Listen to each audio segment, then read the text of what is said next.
അങ്ങനെ ലാലേട്ടൻ എത്തിയിരിക്കുകയാണ്. പ്രേക്ഷകർക്കുള്ള താക്കീതുമായിട്ടാണ് ലാലേട്ടൻ വന്നിരിക്കുന്നത്.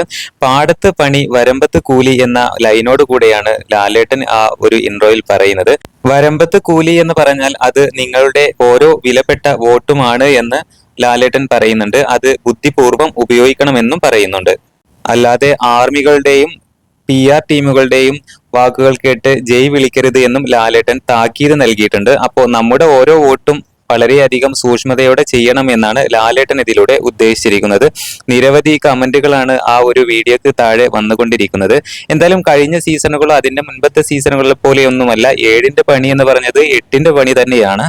അതോടൊപ്പം തന്നെ PR രാജാക്കന്മാരെ തിരിച്ചറിയാതെ പോകരുത് എന്നും ലാലേട്ടൻ ഓർമ്മപ്പെടുത്തിയിട്ടുണ്ട്. അതുപോലെ ലാലേട്ടൻ എടുത്തു പറഞ്ഞ ഒരു കാര്യമുണ്ട്. സേഫ് ഗെയിം കളിച്ച് വാഴകളായിട്ട് ബിഗ് ബോസ് ഹൗസിൽ നിൽക്കുന്നവരെ കണ്ടം വഴി ഓടിക്കണമെന്നും ലാലേട്ടൻ വളരെ ദേഷ്യത്തോടു കൂടിയാണ് പറയുന്നത്. അതോടൊപ്പം തന്നെ ലാലേട്ടൻ ഒരു കിടിലൻ പോയിന്റ് കൂടെ പറഞ്ഞിട്ടുണ്ട്. കണ്ടന്റ് തരുന്നവർ മാത്രം മതി ഷോയിൽ നിന്നാണ്. എന്നാൽ മാത്രമേ എൻഗേജിങ് ആകൂ, എന്റർടൈൻമെന്റ് ഉണ്ടാകൂ എന്ന് ലാലേട്ടൻ പറഞ്ഞിട്ടുണ്ട്. എന്തായാലും ലാലേട്ടൻ വളരെ മാസായിട്ട് തന്നെയാണ് എത്തിയിരിക്കുന്നത്. എന്തായാലും ഈ ഷോ ഇനി മുതൽ അങ്ങോട്ട് അതിഗംഭീരമാകുമെന്ന് നമുക്ക് പ്രതീക്ഷിക്കാം. പുതിയ അപ്ഡേറ്റുമായിട്ട് വീണ്ടും കാണാം.